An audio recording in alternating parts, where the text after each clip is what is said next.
Hello friends, myself Rupakshi and welcome to my channel. सबसे पहले आप सबको गणतंत्र दिवस की हार्दिक शुभकामनाएं। आप देख सकते हैं कि मैं आज टॉपिक लेकर आई हूँ different between some word some work, है ना। जैसे कि हम सबसे पहले लेते हैं 26 जनवरी और 15 अगस्त। दोनों ही हमारे लिए राष्ट्रीय पर्व हैं। दोनों में ही हम झंडा भी फहराते हैं, मगर दोनों दफ़ा में झंडा फहराने में बहुत अंतर है। अब क्या अंतर है ये मैं आपको वीडियो के लास्ट में बताऊंगी। उसके लिए आपको मेरी वीडियो पूरी देखनी पड़ेगी और थोड़ी सी मेरे साथ बातें भी करनी पड़ेंगी, है ना। तो तब तक के लिए इसी तरह से सिमिलर मैं कुछ वर्ड लेकर आई हूँ। ज़्यादा नहीं है, 4 ही हैं, क्योंकि मैंने पहले भी कहा है कि ज़्यादा एक साथ ज्ञान इकट्ठा करने से ना मिक्सअप हो जाता है ना, तो थोड़ा थोड़ा।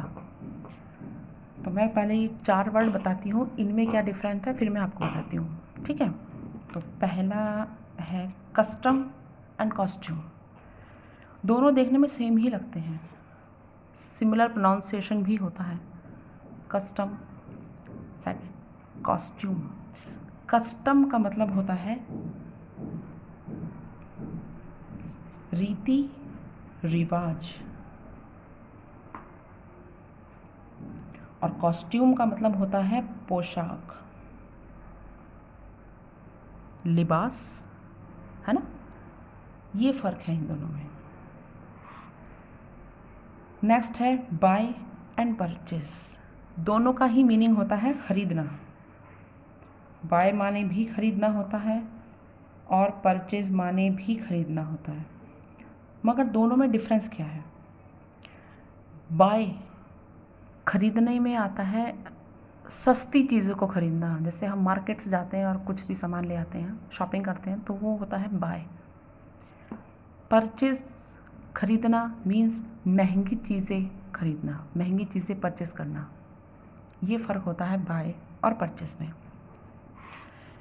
इसी तरह से है फ्लाईओवर एंड ब्रिज। दोनों का ही मतलब होता है पुल, मगर फ्लाईओवर और ब्रिज में फ़र्क क्या है।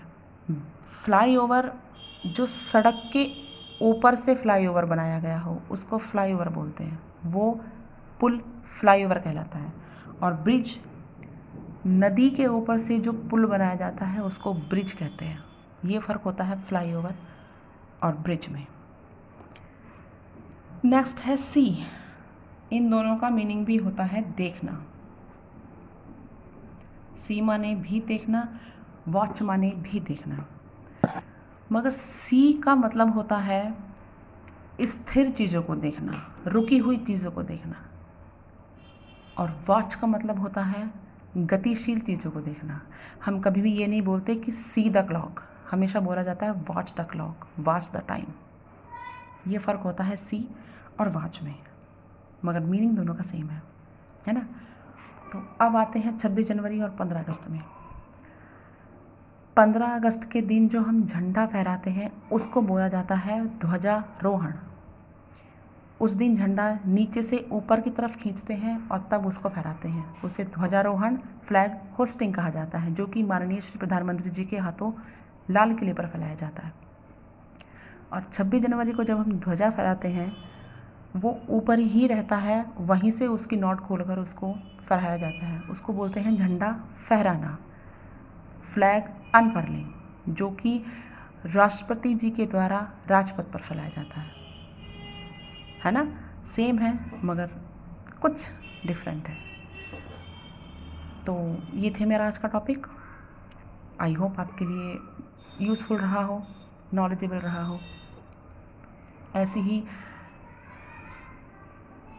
ज्ञानवर्धक वीडियो देखने के लिए प्लीज़ मेरे चैनल को लाइक कीजिए, सब्सक्राइब कीजिए एंड शेयर कीजिए। Thank you, thanks for watching.